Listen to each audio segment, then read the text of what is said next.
Bonjour, je vous fais une vidéo pour vous présenter GProject Plus, qui est une application de suivi de projet. Donc au début, quand on accède à l'interface d'authentification, quand on a oublié son mot de passe, il suffit de cliquer sur mot de passe oublié. Et là, vous remplissez vous mettez votre adresse mail et le système vous génère et vous envoie un mot de passe de remplacement que vous pouvez utiliser après pour accéder. Voilà. Donc je vais mettre mon nom d'utilisateur avec le mot de passe pour m'authentifier. En haut à droite, on a une liste qui va contenir tous les projets globaux. Là, il n'y en a qu'un seul pour l'instant. Les projets globaux auxquels on a le droit d'accéder. Parce que quand il y a quand il y a des projets globaux auxquels on n'a pas le droit d'accéder, ça ne s'affiche pas. Quand on sélectionne un projet global, on a les projets, les sous-projets. Là aussi, ce sont les sous-projets du projet global auxquels on a aussi le droit d'accéder, parce qu'il peut y avoir des sous-projets auxquels on n'a pas le droit d'accéder. Et quand on en sélectionne un, le système va afficher le tableau de bord de ce projet-là. Et on a à droite les chiffres clés. Notamment, on a pour ce qui est des volumes de travaux, on a le volume qui était prévu à l'heure, à la date actuelle, ce qui a été réalisé et l'écart. Alors pour le volume, l'écart est négatif, donc c'est pourquoi on a le fond rouge. Si on regarde le graphique à gauche, ce qui est prévu c'est en bleu pour les volumes. Ce qui est réalisé c'est or, d'accord, à la date actuelle. Donc quand on regarde, il y a bien, on voit bien que les objectifs n'ont pas été atteints. On fait la même chose pour les décaissements, donc décaissement prévu et décaissement réalisé. L'écart étant positif, le fond il est en vert. Quand on regarde notre graphique, les décaissements prévus c'est en marron et les décaissements réalisés c'est en vert. Donc si au-dessus, ça veut dire qu'on a un écart qui est positif. Si on descend à droite, on doit avoir là les principaux problèmes qu'on a rencontrés.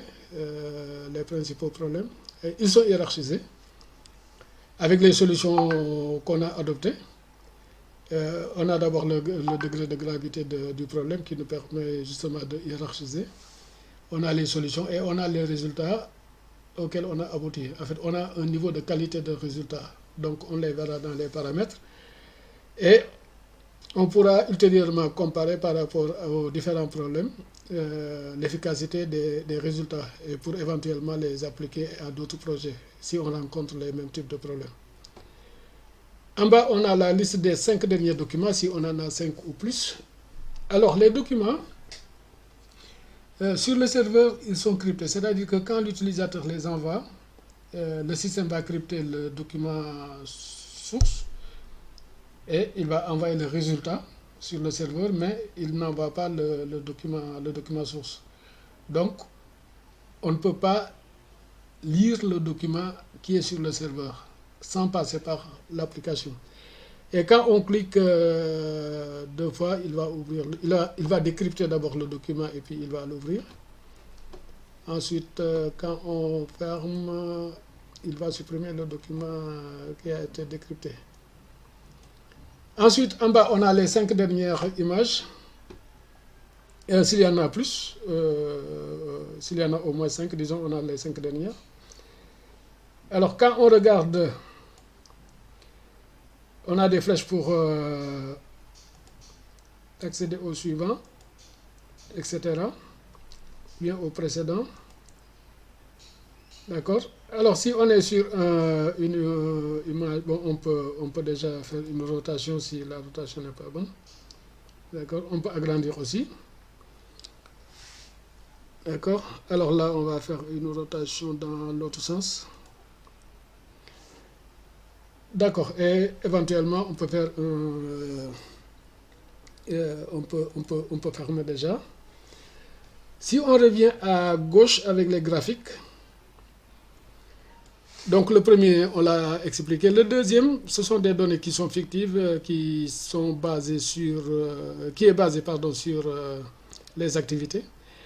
Donc là, en fonction de notre planning, on avait mis différentes activités. Et à l'heure actuelle, c'est-à-dire qu'à la date du jour, il y a les prévisions, donc ce qui est en marron, et les réalisations. Alors ça permet de voir pour chaque activité là où on est éventuellement en retard ou en avance. Si on est en retard, ça veut dire que ça pourra éventuellement dire qu'il faudra mettre l'accent sur cette activité-là pour essayer de combler le retard. Si on descend, donc je précise que c'était des données fictives. Si on descend, on a donc pour le projet global, combien de sous-projets on a et quel est le montant total. Pour l'instant, on n'a pas encore saisi les décaissements, c'est pourquoi on est à zéro. Ensuite, pour chaque projet, on a le nombre de contrats dont l'échéance est inférieure à 180 jours. Et le nombre de contrats dont l'échéance est inférieure à 90 puis à 60. Donc ça permet de faire un suivi, d'anticiper sur les contrats pour le renouvellement ou bien la négociation d'avenant avant qu'il n'expire. Donc là, c'est les principaux résultats. Maintenant, pour les avoir en amont, il a fallu saisir des données. D'abord, on a tout ce qui est paramétrage. Les activités de planning, donc là, à terme, on doit avoir pour tous les projets, toutes les activités qui sont susceptibles de figurer sur un planning d'un projet. Ça permettra, au lieu de faire ça par projet, on fait ça pour tous les projets.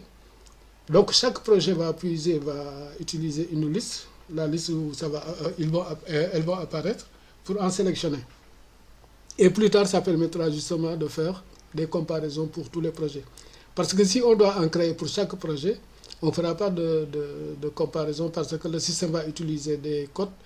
Et donc si on dit drainage sur un projet, on met un autre drainage sur un autre projet, on n'a pas nécessairement les mêmes codes. Donc on ne pourra pas faire de comparaison. Là, en utilisant, d'abord ça facilite les choses parce qu'on a une seule liste. Donc on va directement puiser là-dedans. Et puis après, on pourra faire des comparaisons pour voir, pour comparer pour chaque activité, les durées, etc. Quand c'est des projets qui sont de nature assez équivalente. Après, on a les pays qu'il faudra mettre au fur et à mesure, les domaines d'activité.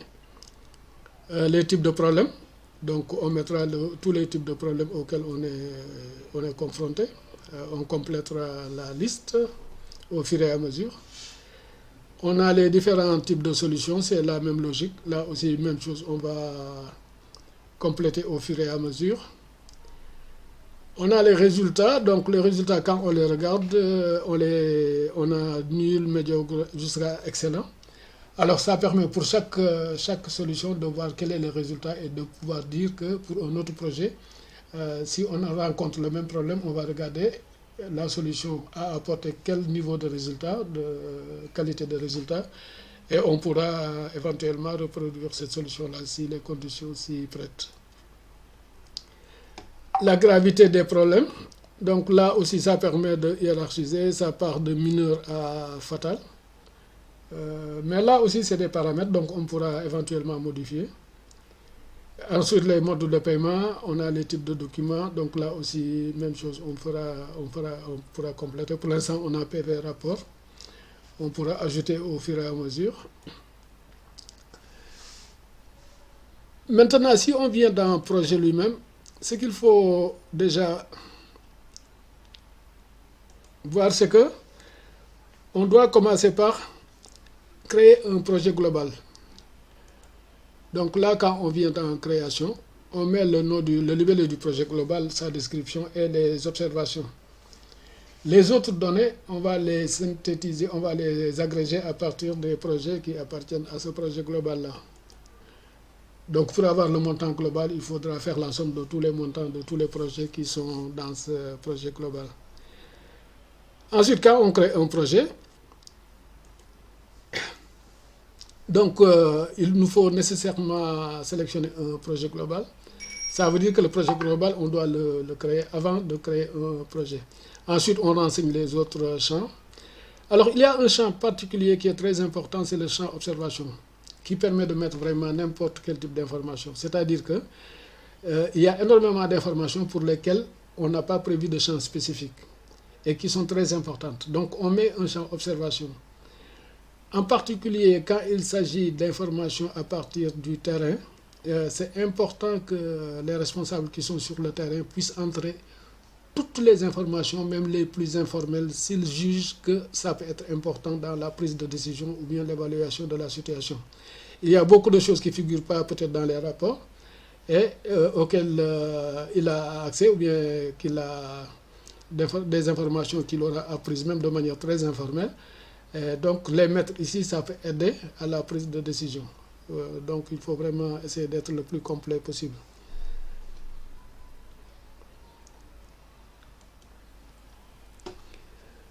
Ensuite, on a le planning. Alors le planning, on peut faire ça. Ce qui est absolument nécessaire, c'est que quand on a un projet, on lui associe une planification, une et une seule. D'accord? Donc là, quand c'est grisé, ça veut dire qu'il y a déjà une planification pour ce projet-là. Bon, quand on regarde un autre, voilà. Donc là, quand par exemple c'est actif, ça veut dire qu'on n'a pas encore créé une planification pour ce projet-là. Et on peut en créer un. Maintenant, les planifications, on peut les modifier. Chaque fois qu'il y a des changements, on peut les modifier. Sachant que le système va faire une sauvegarde des plannings antérieurs pour voir aussi l'évolution à ce niveau-là. Alors quand on fait un planning, on va faire le contenu de la planification, c'est-à-dire quelles sont les activités qui appartiennent à cette planification-là. D'accord? Donc on a les différentes activités. Et pour chaque activité, on met la durée. Et le système va nous définir après les pourcentages. Donc au total, on va avoir un taux de 100% pour les différentes activités. Ensuite, on a les prévisions de réalisation pour le planning. Alors l'idée c'est que vous sélectionnez votre projet, vous sélectionnez une activité, et puis il y a des périodes. D'accord? Il y a des périodes. Et pour chaque période, on va dire qu'est-ce qui est prévu comme taux. Et donc le système va calculer après les taux cumulés. Donc là, au début, il y a 0,05. D'accord, c'est le cumulé. Ensuite, là, il y a 0,02. Donc le cumulé serait 0,07, etc. Donc ça doit aller jusqu'à 100% pour chaque activité.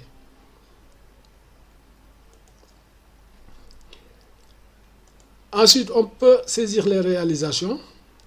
Donc si on prend un projet, on prend une activité, donc le système nous réaffiche ce qui est prévu et nous on saisit ce qui est réalisé. Et le système va calculer aussi, même chose, il va faire le cumul de ce qui est réalisé. Donc là aussi on ne peut pas dépasser bien sûr les 100%.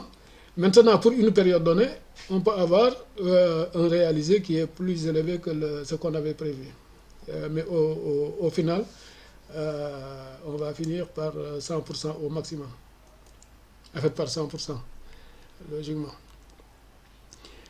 Maintenant, ce qui est plus simple, c'est d'utiliser un fichier Excel que le système va nous générer. C'est-à-dire que l'idée, c'est de dire que le projet commence à une date donnée, par exemple le 05 08 2019 par exemple, et va se terminer le 18 02 2023 par exemple. Donc on a la date de début et la date de fin. Le système va nous créer je vais lancer ça en attendant, va nous créer des périodes sur un mois, en fait en restant sur un mois, c'est-à-dire que même si ça commence le 3 janvier, ça finit le 31 janvier, etc. Donc là, on part de la date de départ, 05 8 2019 jusqu'à 31, d'accord? Et là, c'est pour les volumes physiques, c'est-à-dire que ça, c'est pour les physiques, ce qu'on a réalisé. Alors, ce qu'on remarque, donc là, quand on descend, on va descendre jusqu'à la fin, pour terminer le 18 de 2023, comme on l'a indiqué. Alors, le système va mettre des moins 1, moins 1, moins 1. Moins 1, ça veut dire qu'on n'a pas encore saisi une donnée effective. ni dans le prévu, ni dans le réalisé. Donc, pour ce qui est du volume ou bien des décaissements. Alors, pourquoi moins 1? C'est parce que si on saisit rien, si on laisse le champ vide, le système va mettre 0. Bon, si on n'a rien prévu, nous, on met 0. Donc, il faut qu'on puisse faire la distinction entre ce 0-là qui dit qu'on n'a pas prévu quelque chose et le 0 que le système allait mettre par défaut. Donc, quand on met moins 1, ça nous permet de comprendre que c'est parce que pour ça, on n'a pas encore saisi quelque chose. Et donc, le système ne va pas en tenir compte dans le traitement. Alors là, on est vraiment dans les progrès physiques. Après, on viendra sur les activités. Si on fait, par exemple, bon, plus tard, on peut avoir peut-être un avenant. Là, par exemple, on s'est arrêté au 18 de 2023, mais supposons qu'après, avec un avenant, on va jusqu'au 12/4/2024, par exemple. En ce moment-là, on peut étendre la période du planning. Alors, bon, je mets par exemple 14/04/2024. Le système donc va étendre automatiquement la période jusqu'à la date qu'on a indiquée, ça veut dire le 14/04. Donc, il faut laisser le système faire, parce que si c'est nous qui faisons ça, peut-être qu'on va faire une erreur. Donc, on va travailler vraiment à partir du fichier créé par le système lui-même. Alors, on peut remplir ici directement. Si on a des données, on peut les remplir directement. Mais mieux, on peut sauvegarder ça et donner ça à l'entreprise pour que l'entreprise puisse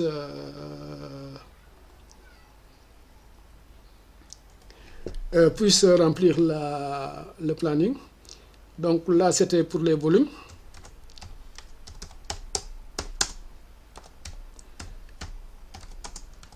Et décaissement. Comme par exemple, je mets test.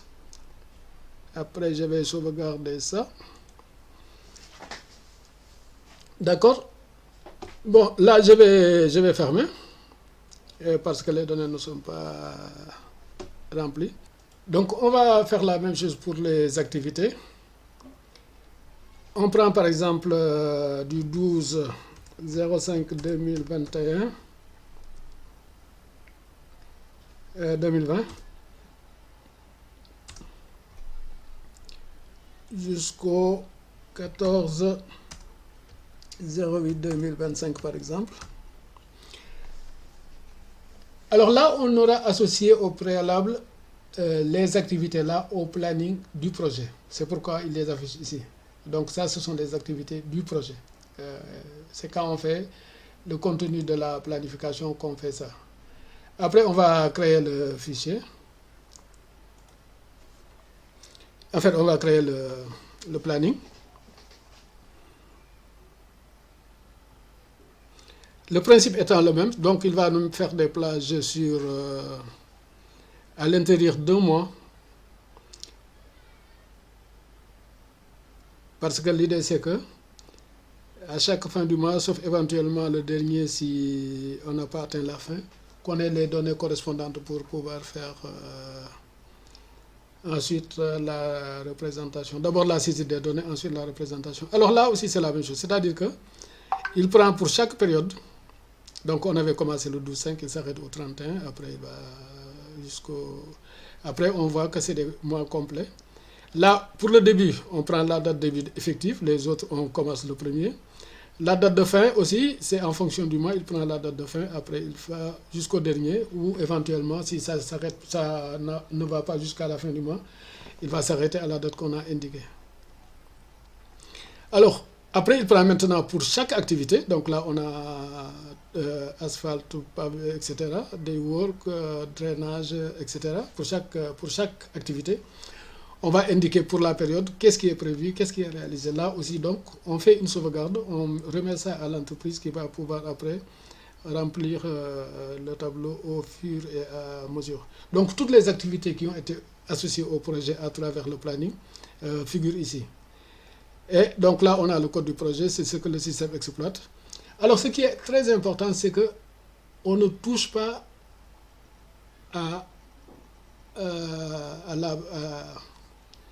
on ne touche pas à la feuille, sauf pour entrer les données.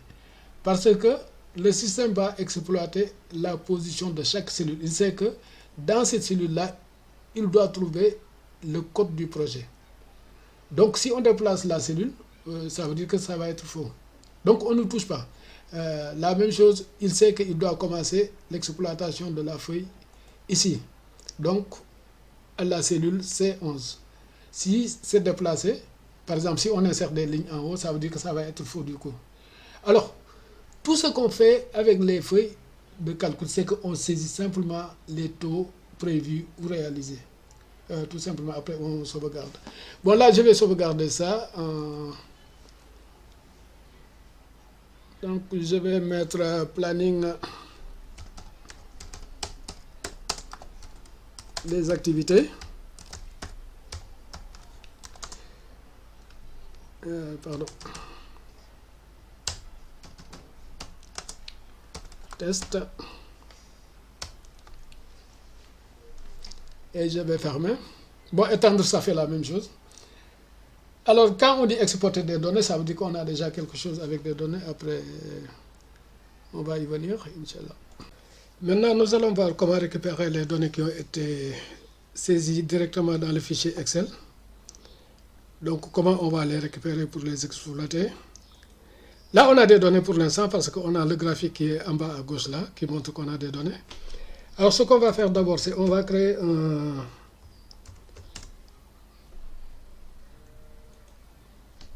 une feuille vide.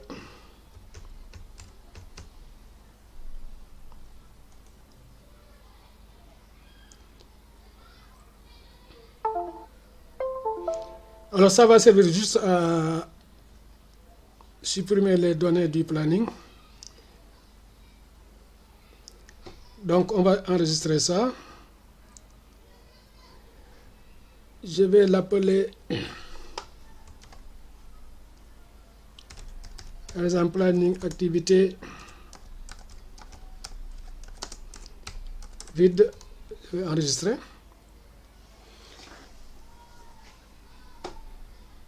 Alors, si je mets par exemple exporter les données dans la base, là, on n'a pas de données. En fait, on n'a que -1, ça veut dire qu'on n'a pas de données. Maintenant, dès qu'on clique, il va supprimer les données du planning qui étaient là-bas. Et là, il ne va pas récupérer. Donc, ça reviendra à vider ça. D'accord. Bon, il nous dit c'est exporter. Comment on peut vérifier? On va aller sur tableau de bord.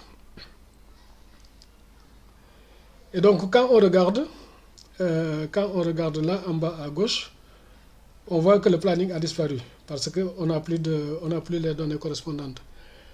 On va retourner pour récupérer des données qu'on a déjà saisies dans un autre planning. Alors, quand il s'agit d'ouvrir un fichier de planning, on peut cliquer directement ici sur modification, exploitation, sachant qu'on ne va pas exploiter la feuille qui est affichée là. Ça nous permet juste d'aller ouvrir là un planning qui contient déjà quelque chose. Donc, c'est le planning des activités du lot 2 qu'on a par ailleurs sélectionné ici. Donc, planning des activités du lot 2. Qu'on a déjà rempli par ailleurs, c'est-à-dire qu'on les a remplis jusque-là.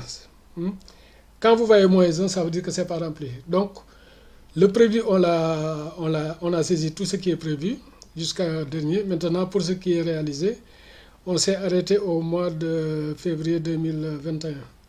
D'accord. Alors, c'est des données fictives, je vous signale. Après, on va dire donc exporter les données dans la base. Voilà, c'est fait.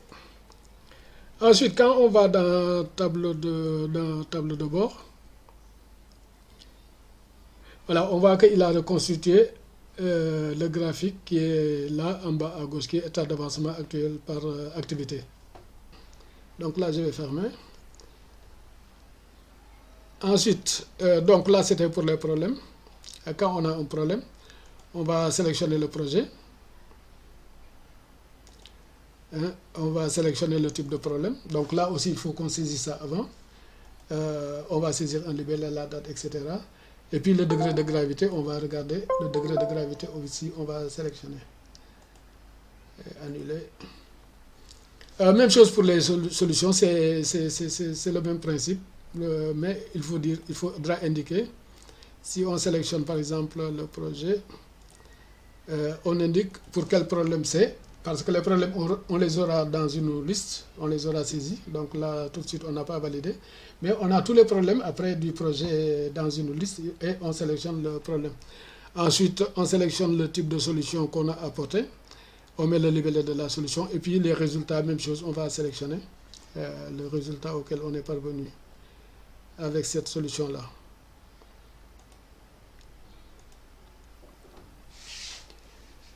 Ensuite, on pourra les consulter, les problèmes. Donc là, bon, pour l'instant, on n'en a pas, mais là, on a la liste des problèmes. Et chaque fois qu'on sélectionne un problème, on a la liste des solutions en bas.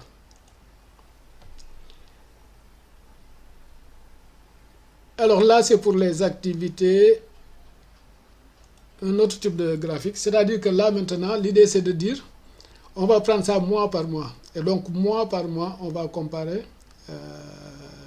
en cumul. C'est-à-dire que tout ce qui est, on aura cumulé, parce que là, sur l'autre graphique, c'est par activité. Là, on fait le cumul pour chaque mois de la période. Et puis, on va comparer ce qui est prévu et ce qui est réalisé. On a aussi, pour chaque activité, par exemple, on sélectionne donc le projet. Donc, c'est bien la planification. Il n'y en a qu'une seule. Et donc, chaque fois qu'on sélectionne une activité, on regarde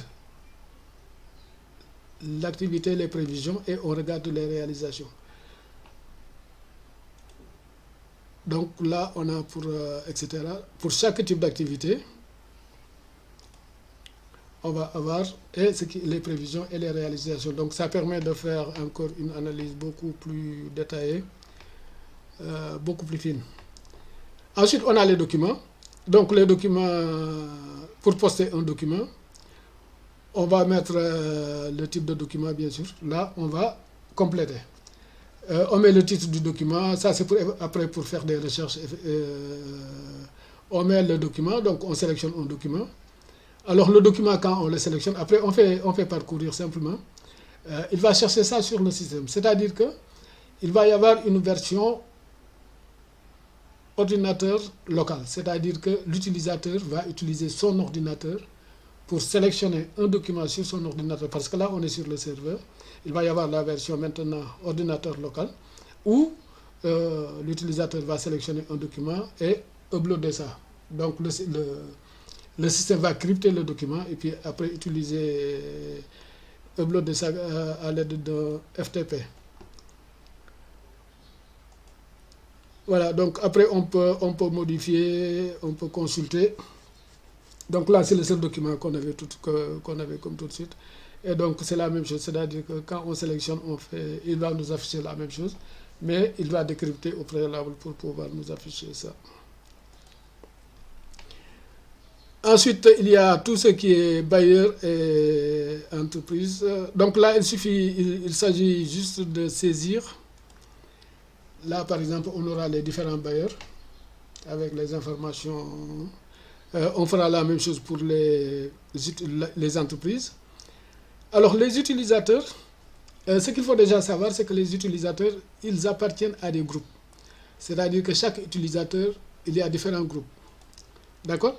Donc là, quand on crée un groupe, on met le libellé et on met le niveau de privilège. Donc le niveau de privilège va déterminer les droits auxquels les membres du groupe auront accès. Donc est-ce qu'ils peuvent, à quelles données ils peuvent avoir accès, est-ce qu'ils peuvent les modifier, est-ce qu'ils peuvent les supprimer, est-ce qu'ils peuvent seulement les consulter, etc. Donc là, ça se définit à ce niveau-là. Et donc, quand on crée un utilisateur, alors il n'y a que l'administrateur, c'est parce que moi je suis administrateur que j'accède à ça, mais les autres n'accèdent pas à ça. C'est-à-dire que les autres utilisateurs, quand ils accèdent, ils verront qu'ils ne peuvent pas utiliser ça parce que ce sera grisé, donc ils ne peuvent pas. Alors, quand on crée la création des utilisateurs, bien sûr, bon, donc on mettra toutes les informations, et là on va indiquer le groupe. Donc quand on fait ça, on a déjà différents groupes auxquels on va pour affecter les différents utilisateurs. Alors les alertes maintenant, les alertes. Alors les alertes, c'est pour ceux qui font le suivi vraiment du projet. Les alertes concernent, par exemple, les avenants quand on commence à négocier un avenant au lieu d'attendre la fin, pardon, pour en prendre connaissance dès que le processus démarre. Celui qui est sur le terrain peut renseigner le formulaire, peut renseigner un formulaire et les responsables du projet vont recevoir une alerte comme quoi il y a un processus d'avenant, de négociation d'avenant qui est en cours.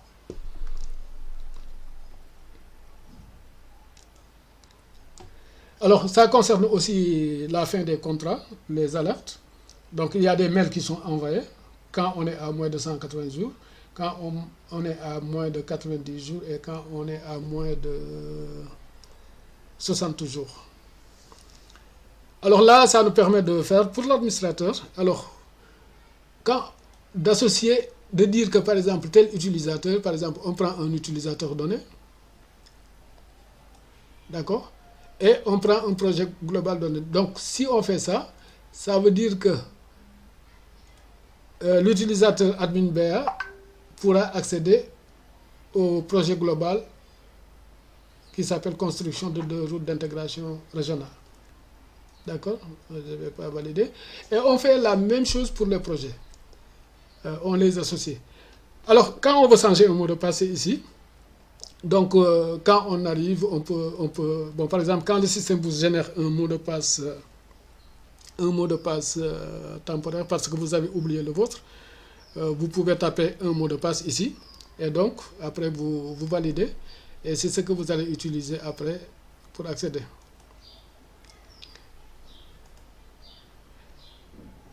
Alors là, on a tout ce qui est contrat et financier. Donc, entre la création du contrat, les modifications, les avenants, pour ajouter une facture. Par exemple, quand on a un contrat, on peut ajouter une facture.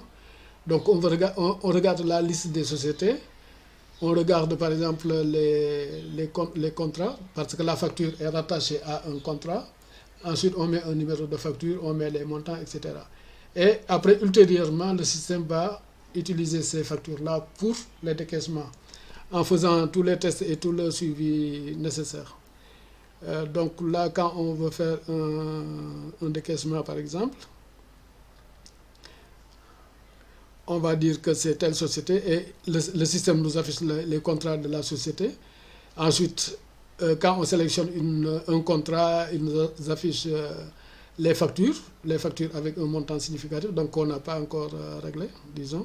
Ensuite, on met la date de décaissement, le montant, le système va faire les tests. Et le champ observation, même chose, c'est-à-dire que là aussi, il faut mettre des observations. Il faut vraiment mettre des observations partout. S'il y a par exemple du retard dans le décaissement, on peut mettre ça parce qu'après, peut-être on pourra oublier. S'il y a des conditions particulières dans le décaissement, on peut mettre ça pour pouvoir s'en rappeler plus tard, etc. Ou bien, parce que aussi l'utilisateur n'est pas nécessairement là ad vitam aeternam, il est appelé à quitter et les gens qui viennent derrière, ils doivent pouvoir, en lisant les différentes observations, se faire une idée exacte de ce qui s'est passé. Donc là, on peut vraiment gérer ça à l'aide des observations.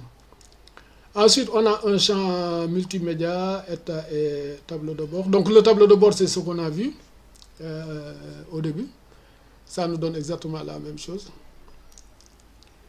Alors, on a une application mobile qui tourne sur une tablette que les agents qui sont sur le terrain vont utiliser pour prendre des photos et des vidéos. Donc, quand on arrive ici, on va dire, on peut soit consulter des vidéos, soit des images. Alors, si on fait ça, par exemple, on a vidéo, on regarde pour quel projet. Et on regarde la date. Bon, si par exemple la date d'aujourd'hui, je ne crois pas, donc là, quand on n'en a pas, il nous donne un message. Sinon, si on prend la date du 15 février, on fait consulter. Le 15, c'est pas bon. Le 14.